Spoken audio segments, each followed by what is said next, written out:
l'objectif global, il est de renforcer et valoriser le rôle de la société civile dans la promotion d'un changement social durable. Donc il y a vraiment l'idée de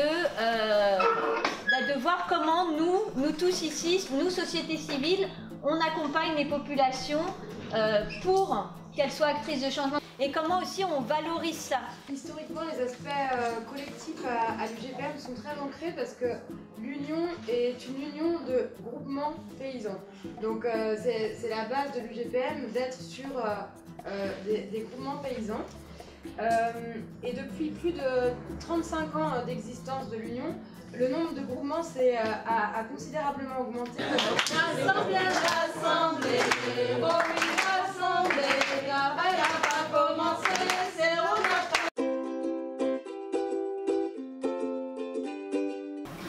Quand on travaille sur l'intégration du genre dans les processus d'émancipation, dès le début, on va travailler avec les acteurs qui sont dans l'environnement, qui vont agir à un moment ou à un autre sur le processus d'émancipation. Si on ne le fait pas, on va se retrouver dans des situations de conflit, je vous en parlerai après, et des effets pervers des processus d'émancipation. S'émanciper, c'est lié à la personne, c'est la personne qui change. C'est pas le groupe, tu le disais, parce que chacun son histoire, chacun, etc.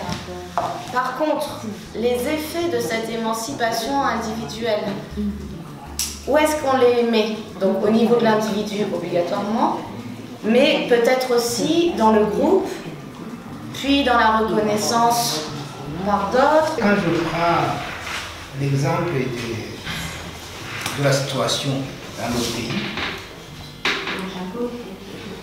je vois vraiment d'autres catégories, ou une autre catégorie dont on ne parle pas, c'est la catégorie des dirigeants. Je suis en train de voir les mots qui s'allient, alliés, c'est-à-dire tous les alliés avec lesquels nous pouvons transformer la société.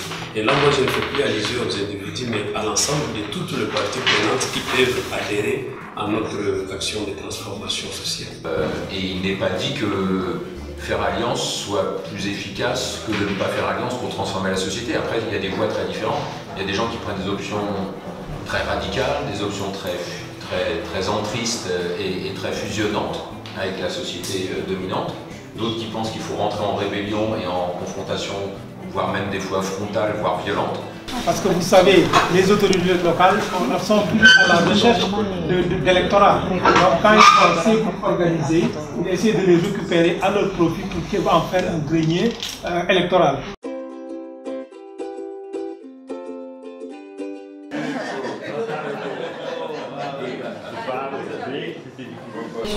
Nous priorisons l'émancipation collective.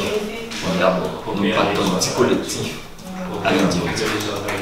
Et c'est pour ça qu'au niveau des MPP, la base même des MPP, ce sont les groupements. C'est à partir des groupements qu'on fait des diagnostics au niveau de la communauté, à partir du vécu. Et à base de ça, on met en place des groupements. Mais d'un autre côté, c'est difficile de communiquer avec elle. Vraiment très difficile. Mais parce qu'il n'y a pas cette base philosophique. Non, mais cette église avec laquelle nous travaillons n'a rien de voir, premièrement, avec la hiérarchie de l'église catholique, parce qu'elle est très conservatrice au Pérou, maintenant. Ce que j'ai constaté, c'est que nous tous, nous mettons au devant la participation des paysans. C'est quelque chose qui est commun. Nous ne sommes pas là pour donner des aides, nous ne sommes pas là pour donner de l'argent. On va vous présenter une petite synthèse, une petite en fait reformulation des postulats qu'on vous avait présenté le premier jour, parce que donc après ces 3 jours de débat ensemble et d'échange, ça nous a questionné et ça nous a permis d'enrichir les postulats et de les modifier un petit peu. Au sein de l'APEF, avec toutes les structures accompagnées, ce sont des structures réunies, des initiatives collectives développées, où on intègre et les hommes, et les femmes, et les filles et les garçons.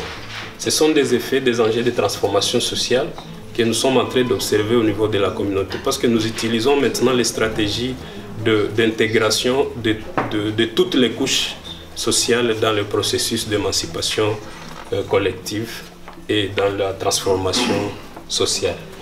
On a parlé d'émancipation individuelle, mais cette émancipation individuelle, c'est toute une dynamique qui va vers le collectif. Hacemos normalmente sinergias con organizaciones nacionales.